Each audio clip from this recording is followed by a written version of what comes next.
quick heads up before the show starts. We would love to meet you at 2 upcoming events. Bring a dish and a swimsuit for the Colorado Worldschoolers Brunch Picnic on August 15th, or join the Worldschool Pop-Up Hub in Osaka, Japan from October 11th to the 17th. Info and RSVP links are in the show notes.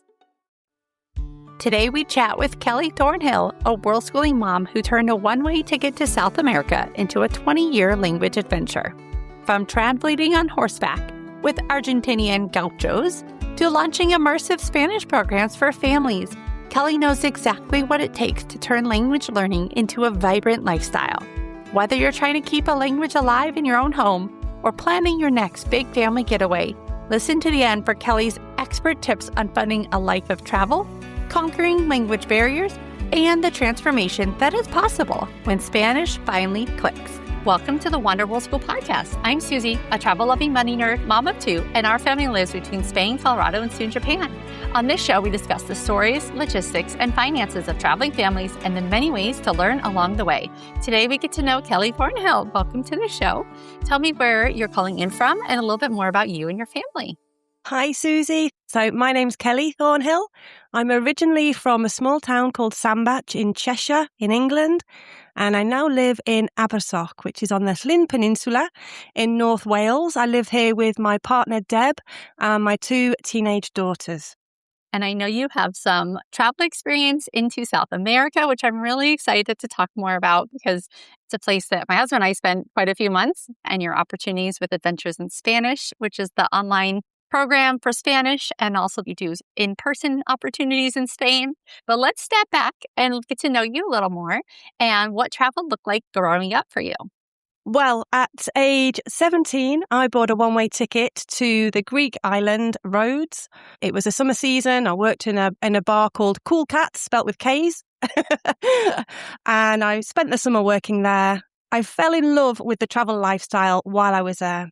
And that travel bug then took me around Europe. So I lived in Germany for a while, in Copenhagen. And while I was traveling, I realized that language was a barrier. And I decided that the next time I traveled, it would be to somewhere where I could actually communicate with the people. So I'd studied a bit of Spanish at school, and it kind of seemed like the obvious choice. As soon as I finished my degree, I bought a one-way ticket to Venezuela, and off I went, like you do. Yes, of course. Of course. Tell me a little bit more about your travels once you got to Venezuela. Buying a one-way ticket to Venezuela with a little bit of Spanish was quite a thing to do. So the basic school Spanish that I had turned out to be quite valuable for me when I was there. Most of the other backpackers didn't have any Spanish at all and were pushing me forward to negotiate the lift when we were hitchhiking, to negotiate the room rates, the logistics, all of that kind of thing. So it was pretty much sink or swim for me, which was brilliant for my confidence when I was there. I spent a year in Venezuela, so traveling around, I did intensive Spanish courses, I taught English, I did PR for a travel company that organized rafting trips. And after about a year traveling and working in Venezuela, I moved over to Colombia, a little tiny fishing village called Taganga, which is on the Caribbean coast. So everybody kind of goes to Cartagena and the well-known, and I went to Taganga. One of the best diving spots in South America, actually. So I spent about 9 months there diving and, learning the street Spanish. I traveled around Medellin, Bogota, and then headed to Ecuador. I struck gold in Quito, really, because I got a job teaching English in a language school that provided my accommodation and also one-to-one private Spanish lessons every day. And that really boosted my Spanish. So all of the street Spanish that I picked up in Venezuela and in Colombia, I was able to kind of give it some structure, and it really boosted my Spanish. That's where everything really started to click for me in terms of the language. And I eventually arrived in Mendoza in Argentina in January 2004. So that was around 4 years after I first landed in Venezuela. And I stayed in Argentina, then I stayed in Mendoza there for 15 years. I love that you focused on learning Spanish, like you said, in the streets, more the casual Spanish. But then once you did combine it with a little bit more of an academic Spanish with the classwork, that's when it really came together. Do you think that's a good order to learn Spanish for an adult versus kid learner? Or do you actually recommend to go in the other direction where you have more of an academic foundation and then you go into the community and immerse? Or does it really not matter? It's just a matter of putting the time and energy and effort in to learning the language. I think it's kind of like riding a bike. You can look at the bike and it looks like a good bike and you kind of know where the handles are, you know where the seat is. But until you actually get on the bike and ride it, you don't really know how to do it. And language learning is like that, I think. So it's important to know a little bit about the grammar and the words and the structure and a bit about the language. But unless you're actually able to practice it in real life or with people with the actual speaking of it, that's when it all starts to come together. So for adults, I think adults especially we put a lot of pressure on ourselves because when we open our mouths and we want to speak the Spanish, it needs to be perfect. Whereas the kids they're a bit braver. They're not really too bothered. They'll just have a go and learn it along the way. So there is a different path for children and adults, but I think if we can combine both the learning of the academic structure with the practical element of the language, I think that's ideal, really. I bet we'll talk a little bit more about language when we get into adventures in Spanish and how you give those immersive opportunities to people learning Spanish. But let's go back to Mendoza, which my husband and I spent quite a bit of time there and just fell in love with the city and the views and the wine country. So I can see why you spent 15 years there. But tell me a little bit more about your life in Mendoza at that time. That happened to me. As soon as I arrived in Mendoza, I knew that it was a special place for me. You get that feeling sometimes, don't you, when you arrive somewhere for the first time. And I arrived in January in 2004, and it's the middle of the summer, so there was nobody around and everything was closed. And I was like, oh, I didn't have any money and I had a tent and I ended up camping in the park next to the zoo and I could hear, the lions roaring, and it was all quite surreal. It was very easy for me to find my way when I arrived in Mendoza because I felt that connection to it immediately.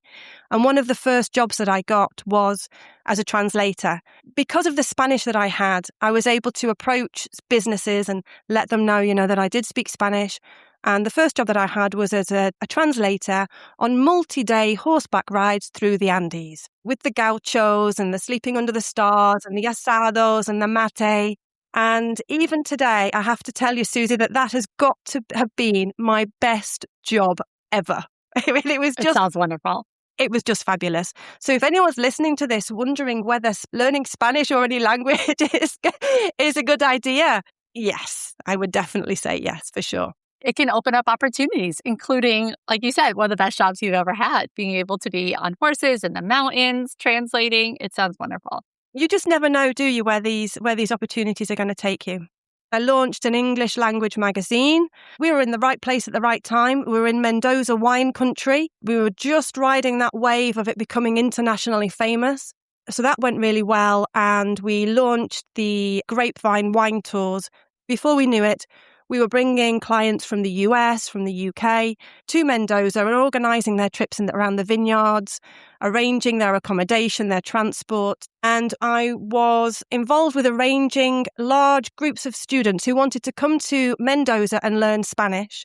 That experience on its own has been fundamental. It's been crucial in helping me run the immersion trips that I run today as part of Adventures in Spanish. And my daughters were born in Argentina. They were born in Mendoza, and they are 15 and 17 now. And they're already planning their return to Argentina when their exams finish. The travel bug doesn't fall far from the tree, really, Susie, I don't think. Absolutely. And how old were they when you ventured back to the UK? 3 and 6, so quite young. Did they have a pretty strong foundation in Spanish by that point? I saw how my eldest daughter, who was 6 at the time, she was fluent in Spanish. We didn't speak much English at home in Argentina. It was all about the Spanish. So when we moved back to England, my daughter didn't speak much English. And within a few months of being back in the UK, she was starting to lose her Spanish so quickly. The English was taking over. It started to worry me. That's really how Adventures in Spanish was born. our schooling journey has been anything but conventional. And honestly, I wouldn't have had it anyway. They'd grown up completely immersed in Spanish, in Argentine life and the culture. And so the language wasn't a subject, it was just life for us. As I saw that my daughter was starting to lose her Spanish, I was like, oh, you've got to be kidding me. This can't be a thing. This is who they are. So I made the decision to home educate them. Took them out of mainstream education because they weren't offering any languages at the local schools, and I world schooled them for 6 years. It was a full commitment to saying that the world is their best classroom. And I know that as world schoolers, we have that in common, don't we? That learning happens everywhere. That keeping their Spanish alive was worth building our whole educational approach around it. And that's what we did. So we traveled through Spain, we backpacked, we went back to Argentina, we learned through living. All of the different subjects that we did, I made sure that we were doing them bilingually. We wove Spanish into every single day. So it wasn't as a lesson, it was more of a lifestyle. And that's the advantage, I think, as home educators, homeschoolers, world schoolers, we have when we're not in the conventional schooling system. We can bring the language into everything. And it worked for us. My daughters are now 15 and 17, and they're multilingual. They're fluent in Spanish, fluent in Welsh. We now live in Wales, in North Wales. They're fluent. My youngest daughter is sitting her exams at the moment in Welsh. They speak French, and of course they have English. And it's not because they sat at a desk drilling the verb conjugations like as we were talking about earlier. It's because language was always for them in context. So it was more natural, it was alive, it was connected to something that they were interested in, something that was real and meaningful for them. And like I said, that whole experience is the entire foundation of Adventures in Spanish. So everything that I teach today through Adventures in Spanish, every course I design, every immersion trip that we run, it all comes from having lived the language like I lived it with my children and my own experiences in South America. Because I know in my bones what it takes to raise a bilingual child. And I know what it feels like when it actually works.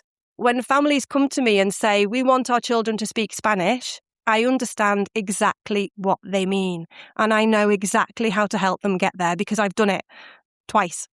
And you've seen Spanish in a lot of different dialects. Do you find that once you have a strong enough base in Spanish, those dialects and local variations are not as intimidating as when you're still in the learning phase? Yeah, that's a great question. When I left Ecuador, Quito, having had those one-to-one lessons, and I arrived in Argentina and I was like, what? What is this? Have I got to start all over again? I didn't understand. The grammar was different. What's this vos? But they don't use vosotros. What's the other thing was the accent from Buenos Aires. So I had a friend called Juan Pablo from Buenos Aires, and I couldn't understand anything he said. I had to get a Lunfardo dictionary to be able to understand what he was talking about. So it took me quite a while to understand and get the balance right, I think, between the informal and the formal language. So with my friends, it was very informal when we'll be having an asado. But then when I was running my business, I needed to switch to formal because I was talking to the bank manager, my accountant, and it was all in Spanish. And I made more than one mistake there using language I shouldn't have done in the wrong kind of situation. But like you said, it's confidence. So today, I'm absolutely fine. I talk a lot to my students to make the language your own. If you're comfortable saying gracias, but you hear someone saying gracias, stick to what you want to do, how you want the language to be for you. One of the things that while I was running the travel agency, I did quite a few radio interviews in Mendoza. And of course, the interviews were all in Spanish, and I sounded like a Mendocina.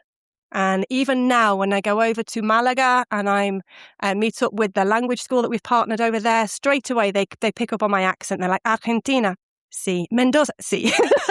So, it's a thing. And one thing that I tell my students is to make the language your own, because you need to get to know your Spanish self. When we learn a new language, we're learning new ways to express ourselves. And that personality, that new personality that comes through by using different vocabulary that you're not used to, is essentially a different person. So it's important to get to know that person, to embrace them, just to start to feel as comfortable as you can, speaking Spanish.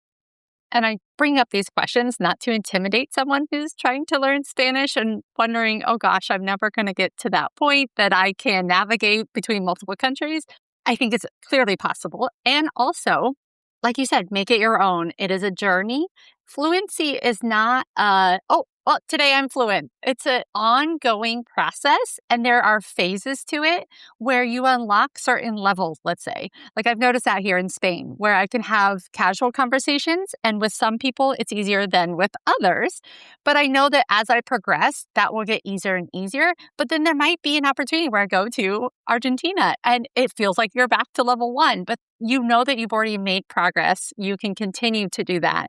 And that it's almost finding a love for the process as much as it is trying to get to a certain achievement level. Absolutely. I like to have post-it notes around my house that say things like, lighten up, Kel. Oh my gosh, I need to don't put take those. yourself too seriously. Exactly. Let's just chat a little bit about the financial and logistical side, because you have created businesses in other countries. You have funded all different sorts of world schooling and traveling over many years, and now with your adventures in Spanish. But if someone were hoping to have a life of travel, maybe similar to what you've been able to cultivate in your life, what are some of the tips and tricks to both funding and logistically making this work? That's the question that everyone wants to ask, but sometimes feels awkward about, right? And I love that you've asked it so directly, because I think it's important to be honest about this. So when we first came back to the UK, I had to let my Argentina business go. It was really hard, but there was no way that I was going to be able to continue to do both business. But I just couldn't, logistically impossible. So when we moved back and I made the decision to world school the girls, the financial reality was very much front of my mind. So we weren't independently wealthy. We didn't have a trust fund. I was saving up to get a camper van and had a lot of determination. And I had a skill set that I hadn't quite figured out how I could monetize it yet. So I knew that I was fluent in Spanish, but I didn't quite know what. And I knew I was creative. I got a PR background. I sat down with a friend and I looked at what I did have, and I had 20 years of living and breathing Spanish in South America, 2 bilingual daughters who needed to maintain their Spanish, and a deep understanding of what it actually takes, to raise children in a different language. But like you said, I'd already created, built businesses in Argentina. I mean, if you can build a business in Argentina, by the way, you can pretty much do it anywhere. Yes, I'm sure the bureaucracy is, maybe it's similar to Spain, let's say. Maybe worse. Yeah, I think it's on a par with Italia. So I slowly started to realize that was valuable. My actual life experience was valuable. Adventures in Spanish, I started it almost organically, really.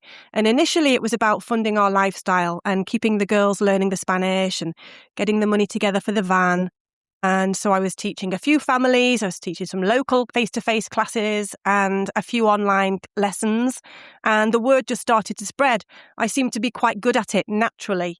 And very quickly, it became something much bigger than just a way to fund our lifestyle. It became a mission for me, because every family that I worked with reminded me of why it matters so much. So the joy on a child's face when they realize that they can actually communicate in another language, the pride that you feel as a parent when you watch them, order their food or their churros or their helado for the first time, that never gets old. I relive those experiences a lot, especially with the students that I take on the immersion trips, when they're so reserved in the beginning. They don't want to go into the panaderia. They don't want to order the helado. They don't want to order the churros. But when they do it for the first time and they break down that barrier, it never gets old. So yes, Adventures in Spanish funded our world schooling lifestyle in the beginning, but it also became the thing that I'm most proud of building. So the camper van trips were wonderful, and they still are. But helping hundreds of families give their children the gift of Spanish, that's a real adventure for me. So our lifestyle isn't separate from the business. It is the business. I love that, to be able to meld the two together with a passion and a skill set that you have. So now I must know more about Adventures in Spanish. Tell me more about what is offered, how the program has evolved. I know there's a mix of online classes, but also a really big key component is these immersion trips. Fill me in on everything that we need to know about Adventures in Spanish.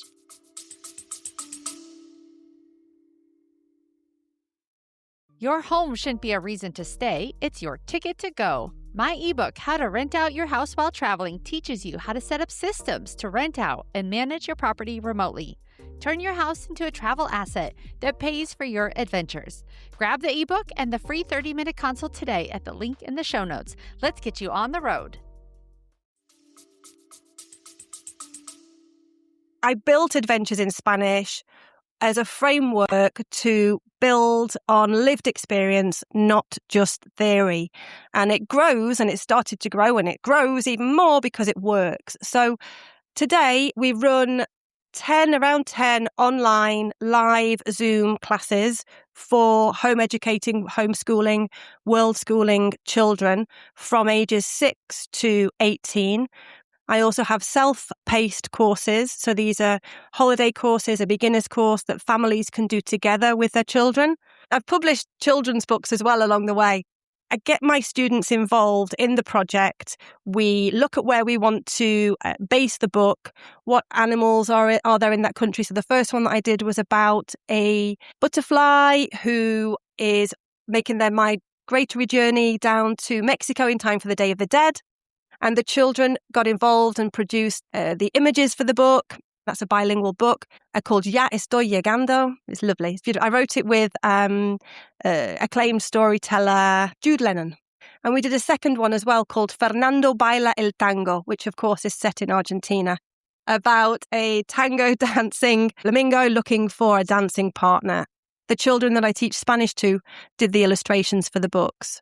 We also run one-to-one classes. So children who are preparing for exams, they need some extra one-to-one support. We provide all of that online. I'm most proud of my immersion trips. I've been delivering these classes since 2014. The whole ethos really is being able to get out there in the community and speak the Spanish with the Spanish people.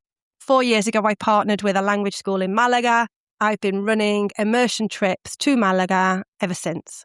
So we have usually around 25 students that come on each trip, and the students stay with a local Spanish family. So they wake up in the morning and they have their breakfast with their Spanish family. Then we meet at the language school. We have the Spanish lessons. So we have a couple of hours in the morning in the classroom, but then we're out and about. We visit the local mercadillo. We do some interviews with people in El Parque. We go to the beach. Then we stop for lunch, and in the afternoon we have some activities, so cooking classes, sports on the beach, visit to the city, the Alcazaba, all of that. And it's all in Spanish. It's quite incredible to see the children on day one really nervous and shy and not really knowing anybody and not knowing if they want to speak the Spanish or not. And every day at 11 o'clock, we have a break and we go over to the panaderia across the road. And that's the first opportunity for the children to actually speak Spanish to somebody who doesn't speak English. The children have to speak the Spanish with them. They come out, it's like it's transformative. It's like they go into the panaderia, one child, and they transform and they come out with their bread or their pastry or whatever under their arm. And it's like they're a different child. It's transformative. They're like, I did it. I spoke Spanish. How did you land on Malaga? I was looking for somewhere there's easy access, easy flights, somewhere authentic that wasn't too touristy. The language schools are in one of the barrios, which is one of the neighbourhoods, just on the outskirts of the city centre. We have the local cafes and the local restaurants in that area, and it's not English. They don't speak English. It's all Spanish spoken.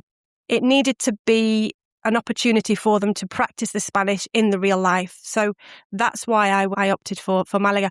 We're looking at running trips in Barcelona next year and in Madrid as well. It's a different experience though, isn't it? So I'm looking at how the program will change depending on which city we're in.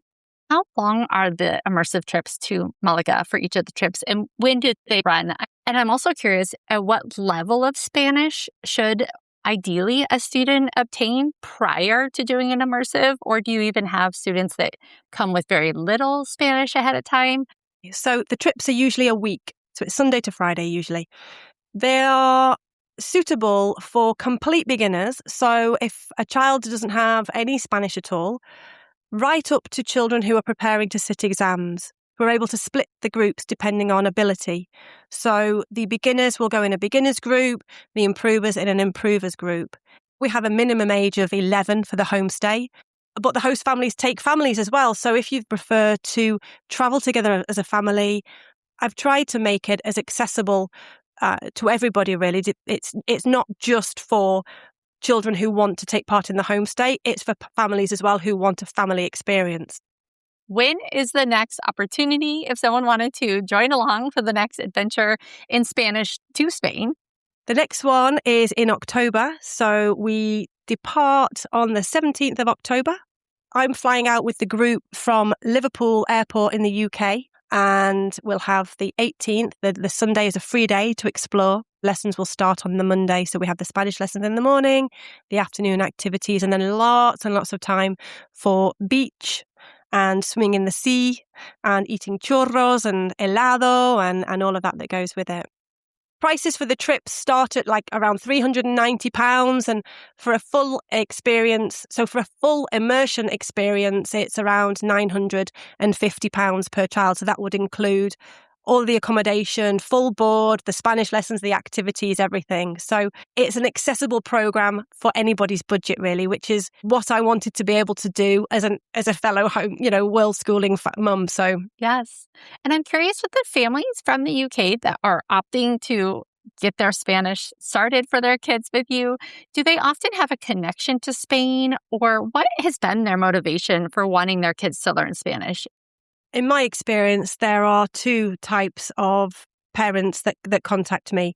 The parent who is keen for their child to learn Spanish because they understand the opportunities themselves that it will bring their children in the future. And then the child who is just absolutely fascinated and wants to learn Spanish because maybe they're into Argentina, the football team, maybe they're into Messi. That's my kids. There we go. I think nowadays with the social media and the sports and, of course, Bad Bunny and everything that's kind of going on, it's really raised the profile of Spanish as something that's interesting to learn, to do, to be able to communicate with more people. That's usually what comes from the children want to be able to communicate with other children in a different language. There's a whole world of Spanish-speaking artists, musicians, like you said, activities, the sports. We know right now Mexico is one of the main hosts for the World Cup. Let's talk about some of the challenges, but also the wins. And I do like to talk about this because I think we can paint this beautiful picture of living abroad and raising children abroad and also starting a business. But I know that there's challenges to it. But we'll also finish on all the positive parts too. I love this question. Thanks, Susie, because I think we do a disservice to people when we only share the beautiful parts, right? So if I'm really honest, when I started Adventures in Spanish, I was doing everything myself. So I was doing the teaching, the admin, the marketing, the website, the social media, designing the courses, organizing the trips, all of it. And when you're a solo founder, especially when you're world schooling at the same time, there are days when it feels completely overwhelming, right? And that's when the self-doubt comes in as well. Is this actually working? Am I good enough? Maybe I should just get a normal job. That's real. And when I started the Adventures in Spanish, the home education, the world schooling market wasn't what it is today. Convincing families that online Spanish lessons with a real teacher was a good idea was quite tricky. We're talking before COVID. I was trying to solve a problem that a lot of families didn't know that they had yet. And that changed, of course, enormously since 2020 when the whole world understood then what online learning looks like. And I was home educating 2 children as well, 2 daughters. We were world schooling. We were living this unconventional life. And I was trying to, run a business as well. And so there were days when I was teaching a class from the back of the van. There were days when the girls needed me and the business needed me at the same time. And gosh, there were days when I just felt like that I was failing at all of it, all at once, simultaneously. And then the guilt that kind of comes, particularly as a mum, I think as well. I don't think it's something that we talk about enough. The guilt of being distracted by work when you've chosen the lifestyle precisely because you want to be present with your children.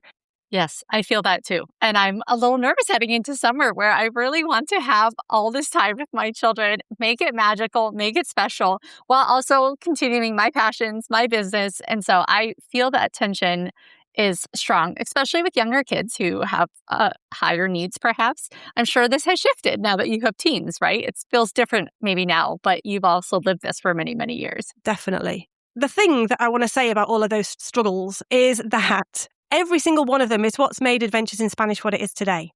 So the loneliness that I felt in the beginning taught me to build community, which is exactly why I care so deeply about creating that sense of family around our affiliate program and the immersion trips.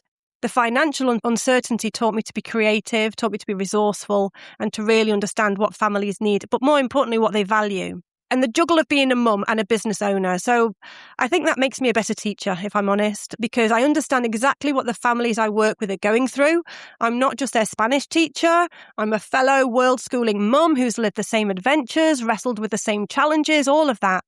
So it's not despite of the struggles, it's because of them that Adventures in Spanish is what it is today. The wins. The best question ever, because I'm positive. I don't like sitting in the problems. I like to move forward and find the solutions for things. Totally. So the biggest win of all, of course, is my daughters. So I've got to start there because that's everything else flows from there. Like I said, my girls are 15 and 17 now, multilingual. They're confident, they're curious, they're globally minded women, young women who can navigate the world in ways that most people their age can't. So when I watch my 17-year-old hold a conversation in Spanish with someone that she's just met, when we get to the airport and her brain just switches into Spanish, then I'm like, it's all been worth it. And that's the win that I measure everything else by. Because on the hardest days in the business, the days when the tech breaks and the self-doubt creeps in and all of that, I come back to that. I'm also super, super proud of what we've built in Málaga. When the confidence shifts and they build the friendships and they've got the memories, I genuinely feel emotional about that because I can see the progress and what an impact it's having on their lives. And I have families come back for a second trip and a third trip. That's the most profound endorsement I can imagine for a business. And I've been building an affiliate program over the last few months, and the response has genuinely blown me away. So I've got bloggers and Worldschooling creators coming on board and sharing Adventures in Spanish with their communities, which is just fabulous. Yes, we get to help each other along the process. Absolutely. I think one of the biggest goals as well this year has been to stop being the only teacher in Adventures in Spanish myself as well.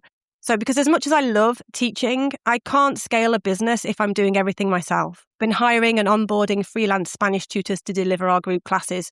And the quality of the people that want to be part of it is fabulous. It's so humbling. I'm very, very grateful. I mean, a few years ago, I was just a Worldschooling mum trying to keep my daughters alive, with the camper van. And now I'm running this Spanish language school and organising immersion trips to Málaga and building an affiliate program. And it's not something that I take lightly. I don't take it for granted, not for a single day. Let's make sure people who are listening, who are very motivated about your adventures in Spanish, where can they get a hold of you, learn more about your opportunities? My website is www.adventuresinspanish.co.uk. All the details of the courses and the lessons that I run are on there.